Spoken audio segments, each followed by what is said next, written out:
Zenitsu. Salom anime ixlosmandlari, sizlar bilan Zenitsu va siz Zenitsu kanaldasiz. Bu galgi roligimizda Ranma animesi haqida gaplashamiz. Sizlarda videoga like va kanalga a'zo bo'lib qo'ying va o'z fikringizni kommentariyada yozib qoldiring. Men esa boshladim va yana eslatma yo'q bo'lib ketganim uchun uzr so'rayman. Ranma mashhur Yaponiya animesi Rumiko Takahashi tomonidan yaratilgan manga bo'lib, dastlab 1987-yilda chiqarilgan. Weekly Shonen Sunday jurnalida nashr qilingan va 1996-yilda manga o'z nihoyasiga yetgan. Aniqroq qilib aytganda tugallangan.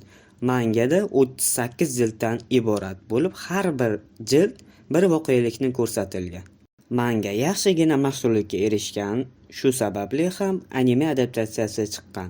1989-yildan boshlanib 1992-yilgacha davom etgan va oralig'ida общий 161 ta seriya chiqqan va ikkinchi mavsum kombinatsiyasi OVA va filmlar. Studiya esa Den studiyasi. Undan tashqari Ranma animesi hozirgacha remakelari ham chiqqan.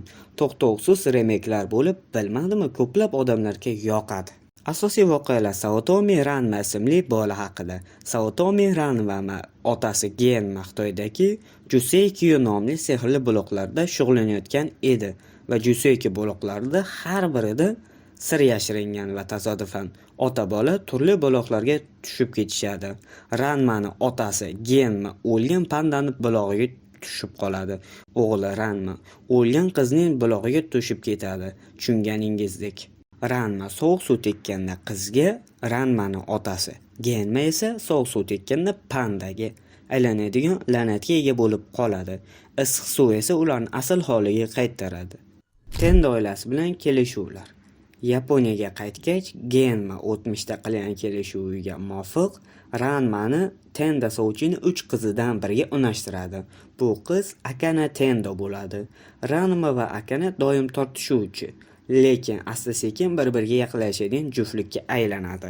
Hikoya davomida Ranma ko'plab dushmanlarga ega bo'ladi. Ulardan biri Ryoge Hibiki. U ham buloqlardan biriga tushib ketgan va yo'l topishni bilmaydi. Kuchli jangchi, sovuq suvda cho'chqa, ya'ni pichanga aylanadi. Akaneni sevadi. Shampo, xitoylik Amazon qizi, Ranmani sevadi. Akaneni esa raqib deb biladi. Musi Shampani sevadi, Ranmani yoqtirmaydi. Ukyo Kounji Ranmani bolalikdagi do'sti. Uni turmushga chiqishga va'da bo'lgan deb hisoblaydi. Kodachi Ranmani sevuvchi gimnastika ustasi. Bu qahramonlarning barchasi Ranma va Akanening munosabatlarini doimiy ravishda murakkablashtiradi va komediya holatlarini yaratadi. Ranma ko'plab noodatiy jang uslublarida qatnashadi. Masalan, qilichbozlik, oshpazlik jangi, savatlardagi jang, kendo, karate, aikido va aralash duellar va hokazo. Uning asosiy maqsadi o'z la'natini yechish va raqiblarini yengish. Lekin bu juda qiyin bo'lib boradi. Anime davomida Ranma la'natini yechishga urinadi. Sehrli o'simliklar, Xitoy shifokorlari va noodatiy marosimlar, Juseikyu afsonalari, lekin ularning aksariyati muvaffaqiyatsiz tugaydi. Eng muhim voqea Saffron jangi. Phoenix tog'idagi kuchli hukmdor.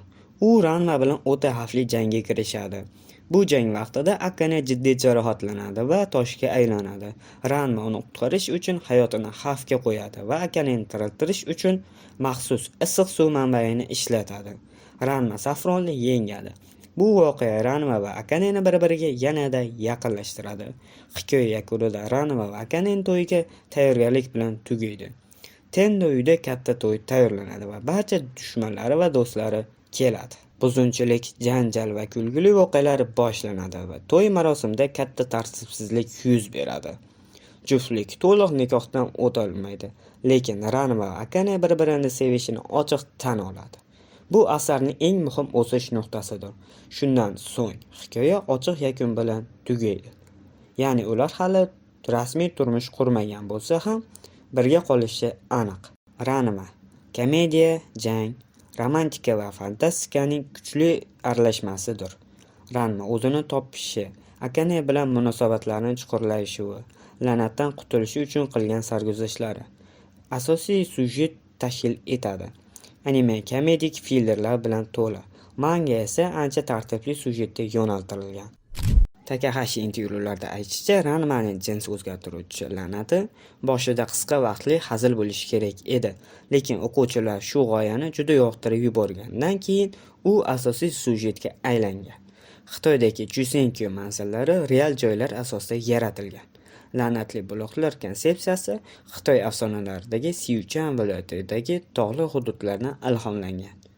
Ryoga Piglet, Pichan bo'lishi Disney bilan muammolarga sabab bo'lgan. Rasmiy dublyajda Piglet so'zidan foydalanmaslik kerak edi, chunki u Winnie Pooh personaji bilan chalkashib ketishi mumkin edi. Akalar, videomiz shu joyda o'z nihoyasiga yetdi. Videomizga like bosing, kanalga a'zo bo'ling va kommentariyada o'z fikringizni yozib qoldiring. Keyingi videolarda ko'rishguncha, xayr, anime ixlosmandlari, sizlar bilan Zenitsus kanali bo'ldi.